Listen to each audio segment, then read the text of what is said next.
Have you ever spent weeks building a portfolio website, carefully choosing fonts, organizing your projects, writing case studies, tweaking layouts, buying a domain name, and making sure everything looked perfect, only for absolutely no one to visit? If it sounds familiar, don't worry.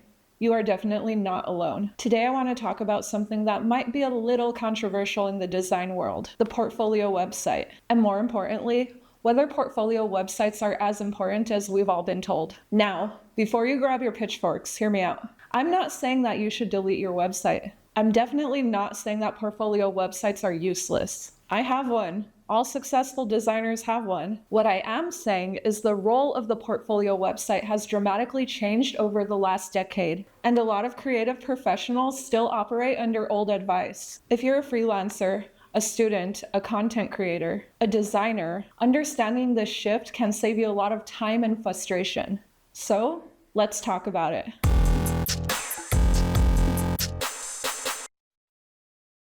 When I was first studying graphic design, it felt like having a portfolio website was the ultimate goal. You would hear the same advice over and over again. Build your portfolio website, get your domain, create an online portfolio, make yourself look professional. And honestly, that advice made perfect sense at the time. The internet back then worked differently. People actively searched for websites. If people wanted a designer, they'd Google them directly or browse through online portfolio websites. Your website was your storefront. But today, the way that people discover creatives has completely changed.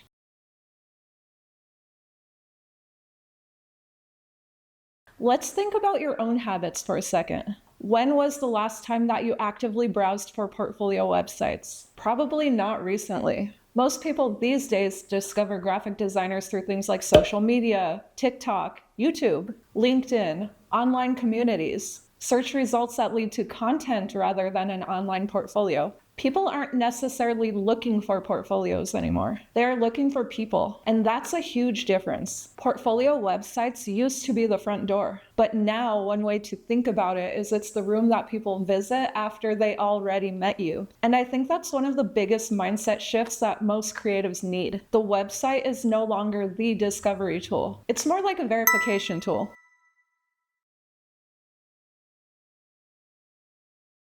Someone finds you on Instagram, then they check your website. Someone watches your YouTube video, please watch me, and then they check your website. Someone hears about you through a referral, and then guess what they do after that? That's right, check your website. The website isn't necessarily bringing the audience. And when you look at it this way, then a lot of things make more sense because it's really heartbreaking. I've seen designers spend months on a website that no one ever visits. And meanwhile, another designer is consistently posting content, sharing their process, participating in conversations, and attracting more opportunities every week. Not because their portfolio is better, it's because they're more visible. And visibility, it's become one of the most powerful currencies in the creative industry right now.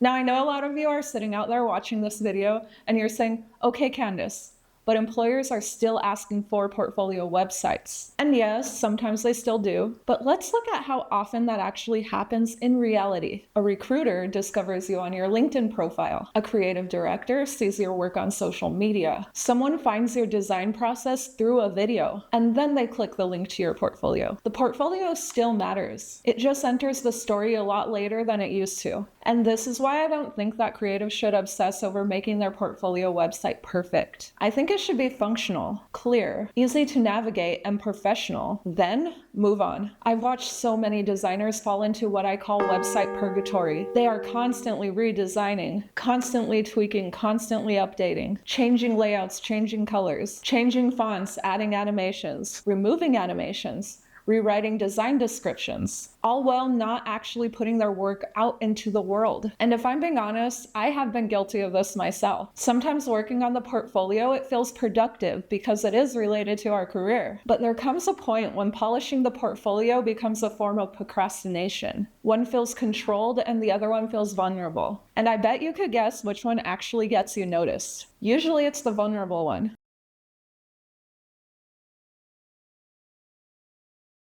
And I think traditional portfolios have lost some of their power because a lot of people are looking for context behind the design work. They don't want to just see your finished work. They want to understand how you think. That is something that I've noticed, especially in my recent years. People are actually very fascinated by the process, the behind the scenes content. They want explanations, they want stories, they want personality.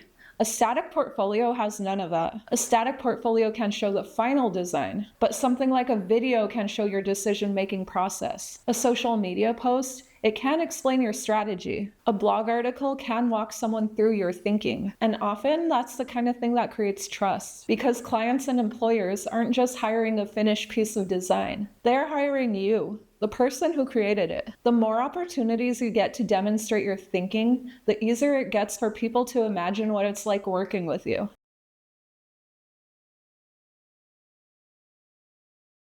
Now here's where I want to add a little bit of nuance. Despite the title of this video, I don't think that portfolio websites are actually dead. I think portfolio strategy is dead. There's a difference. A portfolio website is still incredibly useful. It's a home base, a professional hub, a place where you control the presentation of your work. Unlike social media platforms, you own it. Algorithms can change. Platforms can disappear, but your website remains yours, and that's valuable. The mistake happens when designers expect the website to do the heavy lifting. A website without traffic, it's like opening a beautiful gallery in the middle of the desert. The work inside the gallery might be beautiful, but people need a reason to visit.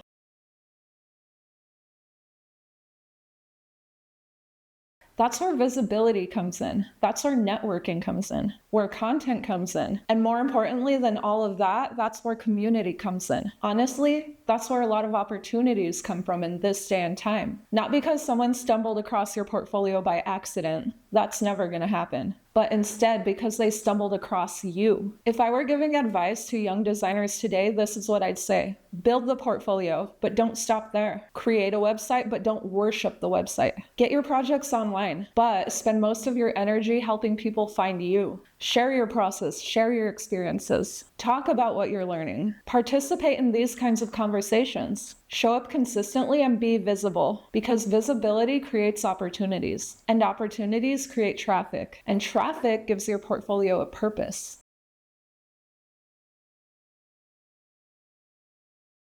I also think that this perspective removes a lot of the pressure, because there's a lot of designers out there who feel like they have to have a world-class website before they even apply for jobs, pitch to clients, or start creating content.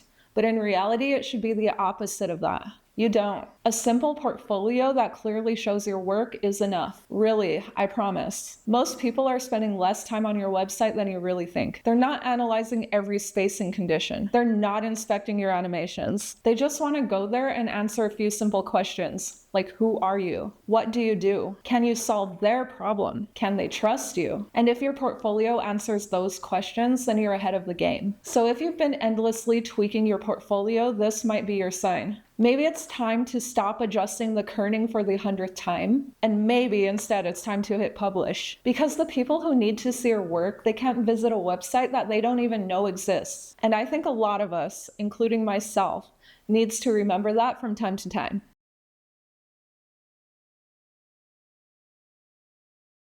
So is this the death of the portfolio website? Maybe not literally, but I think it's the death of the portfolio website will lead to a creative career alone. The internet is more crowded than ever. Talent is everywhere. Good work is everywhere. Being discoverable matters so much more. Being visible matters. Being human matters. And increasingly, those types of things happen outside of your portfolio website. Your website is still important. It's just not the main character anymore. It's more like the supportive friend, the place that people go to after they become interested in you. And honestly, I personally think that's good news, because it means that opportunities aren't exclusively reserved for people with the fanciest websites anymore. They're available for people willing to share their work and share their ideas, their perspective on the world. And I think that's the funnest part of graphic design. But okay guys, that's my little spiel on portfolio websites. I hope you enjoyed this video. And if you did, go ahead and give it a thumbs up.